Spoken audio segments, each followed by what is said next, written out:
Assalamualaikum warahmatullahi wabarakatuh. Jumpa lagi dengan saya Ahmad Kardiman di Adkar Channel. Kemuliaan Muhammad dan Maria atau Maryam dalam Al-Quran dan As-Sunnah. Anjuran Islam dalam memberikan nama anak.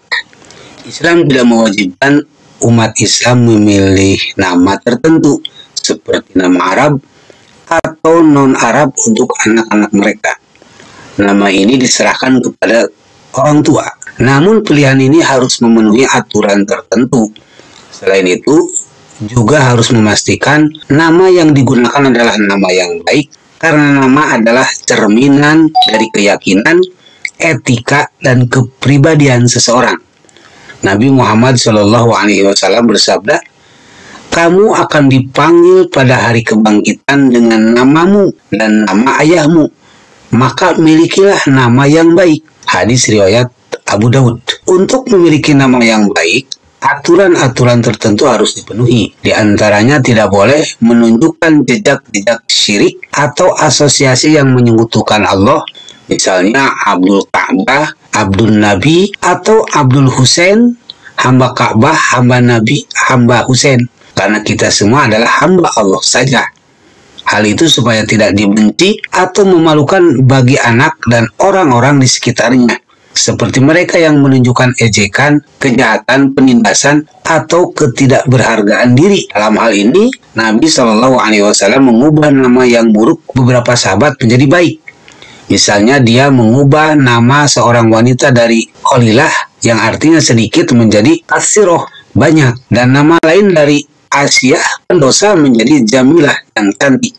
Atau Harb, perang, dengan Salam, damai. Juga Sa'ab, sulit, dengan Sahal, mudah ditangani, dan seterusnya. Seorang muslim harus menghindari nama yang menunjukkan keangkuhan dan kesombongan. Nabi Muhammad SAW bersabda, "Nama yang paling menjijikan bagi Allah di akhirat adalah nama yang menyebut dirinya Raja di atas segala raja. Karena Allah adalah Tuhan di atas segala raja." Hadis riwayat Muslim. Muslim juga dilarang menamai anak-anak mereka dengan nama-nama Allah yang terbaik seperti Al-Khaliq, Sang Pencipta, dan sejenisnya. Dianjurkan pula untuk memberikan nama pada anak dengan nama para sahabat setelah Nabi dan orang-orang soleh. Ini untuk mengingat mereka dan mengikuti jejak mereka. Jika seorang anak perempuan dinamai Khadijah, maka jangan lupa untuk mengajarinya ketakwaan, pengetahuan, amal, dan kebijaksanaan. Bila menamainya Maryam, maka ajari putri untuk mengikuti langkahnya dalam kesusilaan, ketakwaan, dan kesabaran kepada Allah Subhanahu wa Ta'ala. Nabi SAW menamai putranya dengan nama Ibrahim, dan dia bersabda, "Saya telah memanggilnya dengan nama ayah saya." Dia juga bersabda, "Namai dirimu dengan namaku, tetapi jangan beri nama dirimu dengan kunya Abul Qasim." Juga dianjurkan memberi nama yang menunjukkan kerendahan hati dan pengabdian kepada Allah. Nabi bersabda, "Nama-nama terbaik di sisi Allah adalah Abdullah dan Abdurrahman." Hadis riwayat Muslim. Dengan mengingat aturan-aturan ini, kita umat Islam dapat memilih nama apapun yang tidak membahayakan identitas Islam kita. Tugas-tugas yang diberikan Allah kepada orang tua antara lain memilih nama yang baik untuk mereka, mengajarkan Al-Quran kepada mereka, dan memberikan anak pendidikan yang tepat dan terbaik. Di dalam Al-Quran yang agung, Allah Subhanahu wa Ta'ala menyebut nama Muhammad tidak dengan nama langsung. Dalam Al-Quran surat Al-Ahzab ayat 40 dikatakan jika Muhammad itu bukanlah bapa dari seseorang di antara kalian, tetapi dia adalah utusan Allah dan penutup para nabi, dan Allah Maha mengetahui segala sesuatu. Dari sana disebut Muhammad Rasulullah SAW, di mana Nabi Muhammad SAW itu menjadi penyambung para nabi dan rasul sebelumnya, hingga semua orang menjadi tahu jika nabi dan rasul juga Muhammad. Muhammad memiliki nama pribadi, Ahmad bin Abdullah, yang ketika itu sering disebut-sebut oleh masyarakat. Nah, ketika itu dikenal dengan nama Ahmad. Lantaran masyarakat sosial tidak mengenal nama Muhammad, tidak lazim. Mereka kemudian sering menyebut nama Ahmad bin Abdullah, hingga datang ketetapan jika Muhammad seorang nabi dan rasul ketika peristiwa Isra Mi'raj. Oleh karena itu, para ulama dulu menyebutnya Ahmad al-Mustafa, Sayyidil Mursalin dalam musholawat. Sebelum menjadi Nabi dan Rasul, beliau menyadari sebagai Ahmad saja, karena panggilan Muhammad diucap oleh ibu dan kakeknya yang sudah meninggal sejak beliau masih kecil. Nama Ahmad ketika kecil tidak pernah terucap dari kakek dan ibunya. Nama Muhammad diucap berdasarkan ilham keduanya. Ketika muncul irhas, keistimewaan sebelum menjadi Rasul, maka para sebagian pembesar yang beriman mengetahui jika Ahmad sebenarnya adalah Muhammad. Dari sekian makhluk yang diciptakan, yang paling banyak mendapat cinta Allah adalah Nabi di akhir zaman yang mendapat limpahan Nur Muhammad. Nama berupa Nur Muhammad sudah ada sebelum Allah menciptakan makhluk lainnya. Sebelum Allah menciptakan Lauhul Mahfuz dan apa yang ada di dunia dan akhirat, cahaya Muhammad telah lebih dahulu diciptakan. Ditegaskan dalam hadis qudsi, Allah berfirman, bahkan kalau bukan karena engkau Muhammad, tidak akan kuciptakan alam raya ini. Nur Muhammad kemudian disempurnakan pada sosok manusia agung yang kemudian Allah turunkan pada Nabi Muhammad bin Abdullah. Muhammad bin Abdullah kemudian Allah tetapkan menjadi Nabi dan Rasul penutup di antara Nabi yang sudah menjalankan perintah Allah di masa sebelumnya. Lantas pertanyaannya, peristiwa apa yang melatar belakangi turunnya nama Muhammad? Kakek Ahmad bin Abdullah, yakni Abdul Muttalib, adalah orang yang pertama kali mengucap Muhammad di depan Ka'bah saat menggendong cucunya. Dalam buku yang dituliskan Syekh Safiur Rahman Al-Mubarakfuri dalam Ar-Rahiq Al-Maktum, nama Muhammad ketika itu sangat tidak lazim digunakan bangsa Arab. Kemudian dalam buku Ar-Rad Al-Ulub wa Ma'ahu As-Sirah An-Nabawiyah li Ibn Hisham karya Imam Abu Qasim Al-Suhaili, ketika itu orang-orang Makkah langsung mempertanyakan pada Abdul Muttalib, mengapa cucunya jadi diberi nama Muhammad bukan Ahmad? Pilihan nama Muhammad oleh keluarga Rasulullah SAW. Jika melihat garis keturunan dari Abdul Muttalib, tidak ada satupun yang menggunakan nama Muhammad.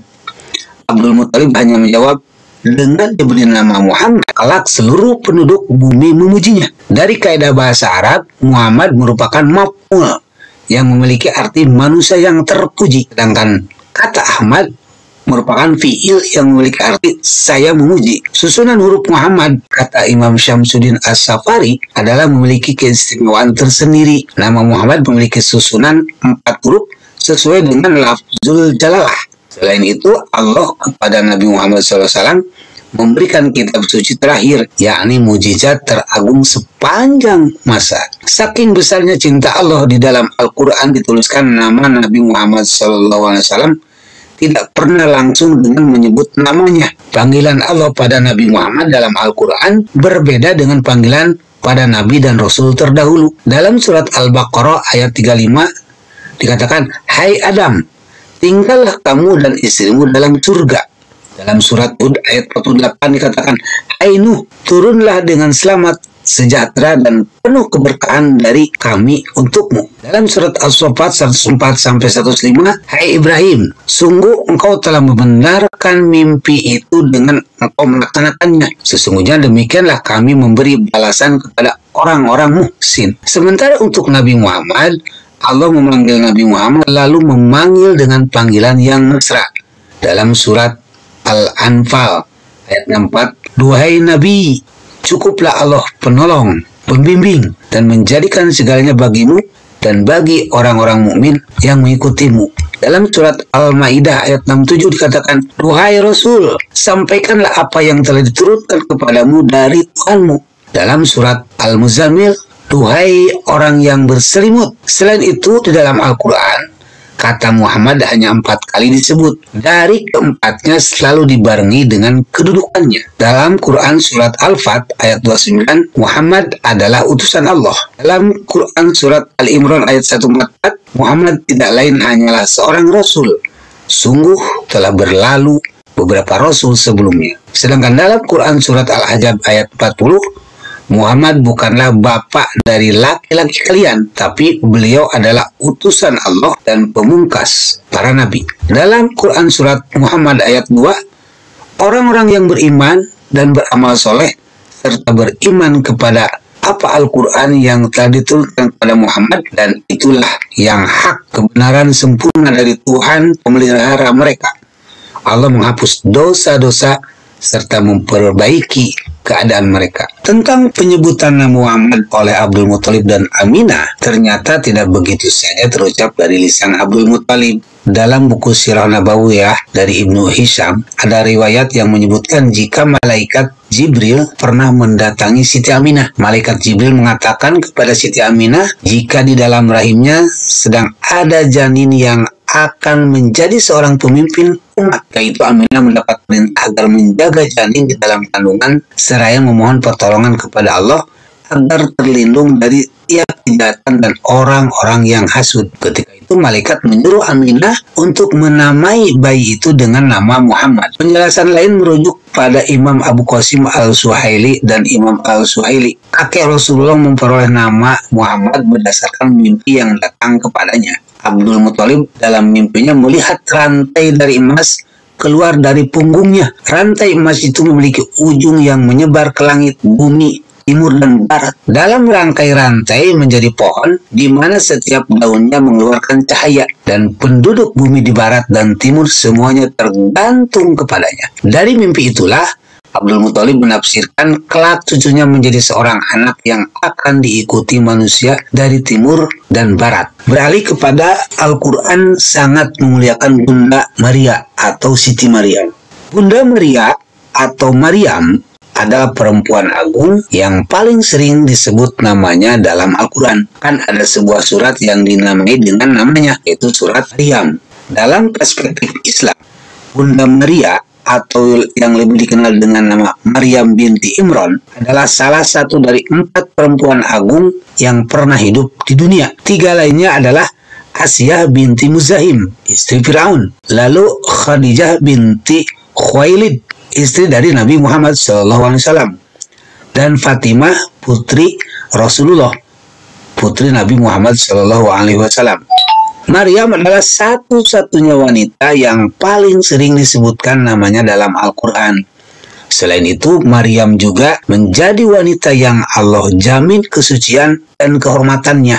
Dalam Quran surat Ali Imran ayat 42 dikatakan, dan ingatlah ketika malaikat Jibril berkata, "Hai Maryam, sesungguhnya Allah telah memilih kamu, mensucikan kamu, dan melebihkan kamu atas segala wanita di dunia." Nama Bunda Maria atau Maryam tercantum sebanyak 34 kali dan tersebar dalam 11 surat. Bahkan ada sebuah surat dalam Al-Quran yang dinamai dengan nama Maryam, yaitu surat Maryam. Selain dalam surat Maryam, surat lain yang bercerita tentang Maryam adalah surat Ali Imran, surat Al-Baqarah, surat An-Nisa, Al-Ma'idah, At-Taubah, Al-Mu'minun, Al-Ahzab, Al-Hadid, Al-Sof, dan surat At-Tahrim.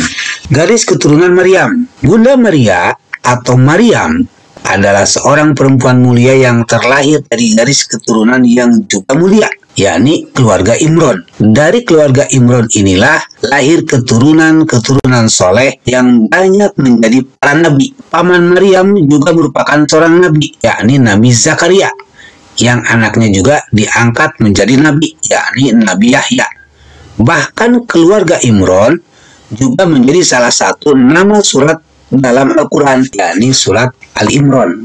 Dalam Quran surat Ali Imran ayat 33 dikatakan, sesungguhnya Allah telah memilih Adam, Nuh, keluarga Ibrahim, dan keluarga Imran melebihi segala umat di masa mereka masing-masing. Kisah kelahiran Maryam. Kisah kelahiran Bunda Maria atau Maryam pun istimewa. Sebelum kelahiran Maryam, ayahnya Imran dan ibunya telah lama menikah namun belum dikaruniai anak. Siang malam mereka berdoa dan memohon kepada Allah untuk diberikan keturunan. Hingga akhirnya istri Imran pun hamil pada usia yang cukup tua. Imran dan istrinya begitu bahagia dengan kabar ini. Namun sayang, belum sempat melihat buah hatinya lahir ke dunia, Imran dipanggil oleh Yang Maha Kuasa. Ibu Maryam merawat putrinya seorang diri dengan sangat baik. Hingga pada suatu malam, ia mengantarkan anaknya itu ke rumah suci, yaitu Baitul Maqdis.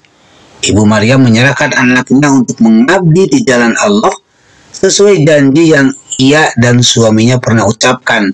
Maryam kemudian diserahkan di bawah pengasuhan sang paman, yakni Nabi Zakaria. Nabi Zakaria pun merawat Maryam dengan sangat baik, layaknya anak kandung. Dari hari ke hari Maryam tumbuh menjadi wanita cantik yang mulia dan berbudi pekerti luhur. Dalam surat Ali Imran diceritakan bahwa Maryam dikaruniai keistimewaan tertentu.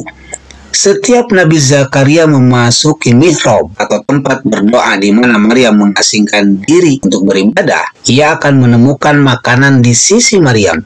Zakaria berkata, "Hai Maryam, dari mana kamu memperoleh makanan itu?" Dia menjawab, "Makanan ini dari sisi Allah.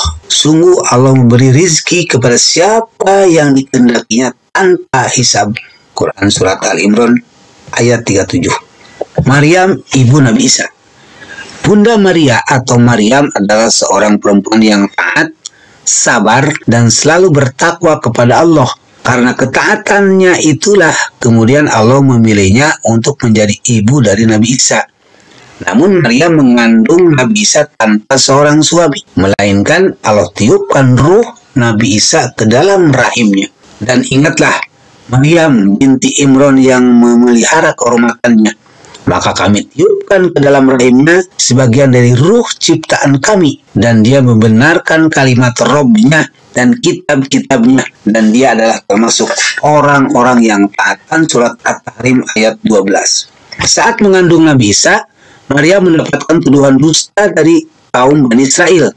Mereka menuduh bahwa Maryam telah berzina. Dengan tegar, Maryam menghadapi cobaan itu. Ia pun menyendiri ke suatu tempat di sebelah timur dan berjuang sendiri dari sakitnya melahirkan. Namun Allah senantiasa menolongnya dan menyelamatkannya saat melahirkan. Maryam akhirnya melahirkan Nabi Isa, salah satu dari 5 nabi dan rasul utama yang memiliki kedudukan yang tinggi dan mulia di hadapan Allah. Wallahu a'lam bishawab.